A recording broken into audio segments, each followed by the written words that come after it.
In this video, I'll be diagnosing some engine noises on a Porsche 944.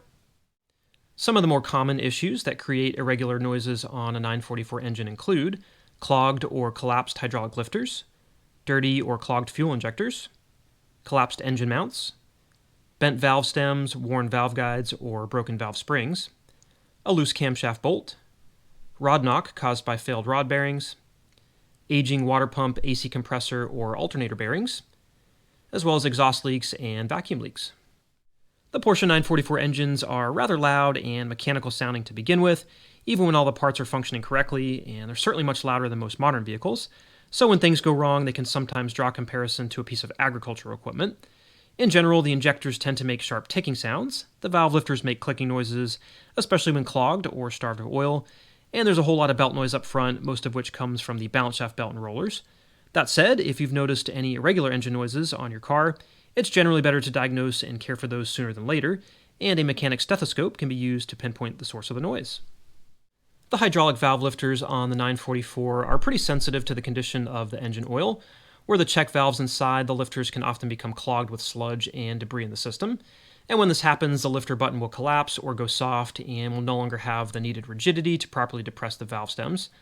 This extra play that exists between the camshaft lobes and the top of the valve stems creates some chatter in the valve train, which is common to hear briefly at cold start, but if it doesn't subside within a minute or so, you may have one or more clogged lifters. If you hear some chatter from the valve train that's louder than usual, the first thing you'll want to do is check the oil level in the engine and top it up as needed, as well as check for the proper oil pressure, which should fall between 4 and 5 bar at cold start and between 2 and 3 bar when warm and idling. If the oil level is good and the pressure checks out, you can start the car and apply the probe on the stethoscope to various locations across the camshaft housing. The lifters run right along the center of the assembly and they directly align with the intake and exhaust flanges, so you can just go down the line and listen out for any differences in the lifters. If one happens to sound louder than the others, or if the metal clacking noise is accentuated by the stethoscope at one location, it's likely you've got a stuck lifter. You may also want to increase the engine speed to around 3,000 RPM and conduct some additional tests to see if the sound changes. As far as the fuel injectors go, they can also become clogged by debris and deposits in the fuel system, resulting in some audible ticking sounds. The same testing process can be completed for the injectors by applying the probe to the metal housing of each component, which will isolate the actuation for each of the plungers and amplify the sound. Again, if one of the injectors is significantly louder than the others, it's a good sign that the injector should be cleaned and rebuilt. On the other hand, if you've encountered an engine misfiring issue and after listening to the injectors, you find that one of them isn't ticking at all, that one injector may be completely stuck and ultimately the cause of the misfire, and it's a good idea to confirm the proper seating of the electrical connectors for the fuel injectors before pulling the fuel rail.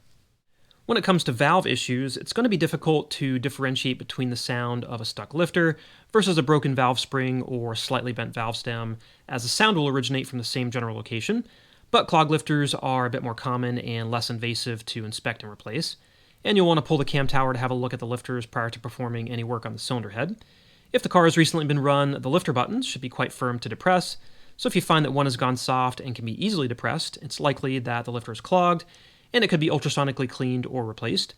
There's another video here on the channel with some additional information on these hydraulic lifters if you're interested. The 944 engines also feature a number of bearings that can wear out over time, so if you hear any squealing, grinding, or whirring sounds, you'll want to inspect components like the alternator, the AC compressor, and the water pump, along with the various rollers and tensioners for the timing and balance shaft belts. If you end up isolating the sound to any of those areas, you can then look to replace them with some new parts. In terms of connecting rod knock, the sound can range from a light tapping to a much deeper thunking sound, depending on the severity of the problem. But with all the other chatter from the top end of the engine, the early development of any lighter tapping sounds on a failed rod bearing often goes unnoticed. The sound of rod knock generally becomes louder as the engine warms up and the oil viscosity decreases,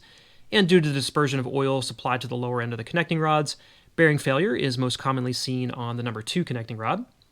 As the probe of the stethoscope is applied to the different points across the base of the oil pan, if a low-pitched clunking sound is more prominent near the center of the oil pan, it's likely that the number 2 or the number 3 rod bearing has failed. As for some history on this 944, it's been about 700 miles since the last oil change, and the timing and balance shaft belts have about 600 miles on them, so they're still a little high-strung and working through the break-in phase. The cylinder head was rebuilt about 1,200 miles back, during which time 2 of the hydraulic lifters were replaced on valves 3 and 6, and the engine has been running smoothly since that time. but I've noticed what feels like a little more valve train chatter over the past couple hundred miles, so I'm wondering if one or more of the lifters has gotten partially clogged. After listening to various spots across the camshaft housing, it sounds like lifter number 2 is clacking a bit more than the others.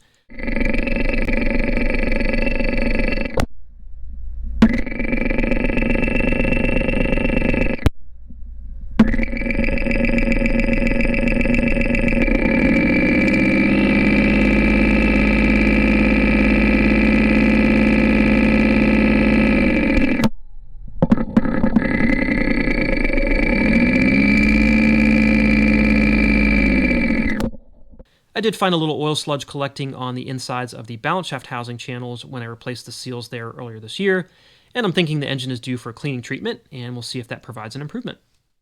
When listening to each of the fuel injectors, they all sounded pretty good with no significant variances in volume across the set.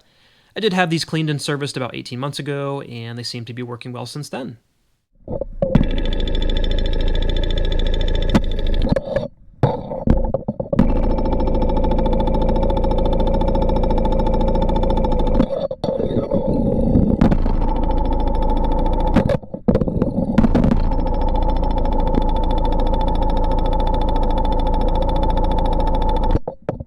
While testing the water pump, the alternator, and the AC compressor, I didn't hear any regular bearing noises from those components, which was a good sign.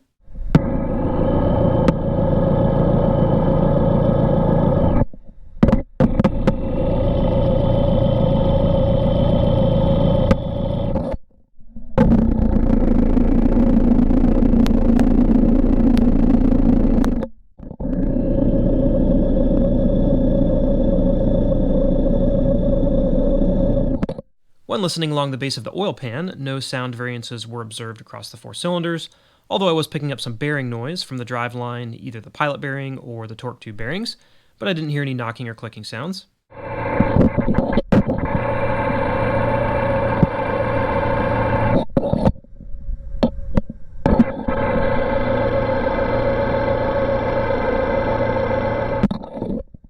To address some of the noise found in the valve train on this car, I'm going to run a cleaning treatment through the engine to see if the lifter operation can be improved, and to do so, I've got a quart of Marvel Mystery Oil to add to the crankcase. There are a number of similar alternatives out there, like Seafoam and engine flushes by Amsoil and Liquimoly, that can be added prior to the next oil change to help clear out sludge from the engine. For this particular product, all we need to do is replace up to 20% of the engine oil with the Marvel Mystery Oil. So with 5.8 quarts of oil in the crankcase, I'm just going to drain a quart of oil and top it back up with the quart of engine flush. Once the cleaning fluid is added to the engine oil, the car can be driven 300 to 500 miles before the next oil change, during which time we should see some additional sludge removal. We can then change the oil and filter and assess any improvements in the engine operation. Alright, so after putting about 300 miles on the car with the cleaning fluid in the crankcase, I went ahead and drained the oil, replaced the filter, and topped it up with some fresh oil. As far as any noise reduction, it seems like things are moving a bit smoother, the engine is a little quieter when idling, and the sound difference on lifter number 2 is less discernible. So let's check out the before and after results.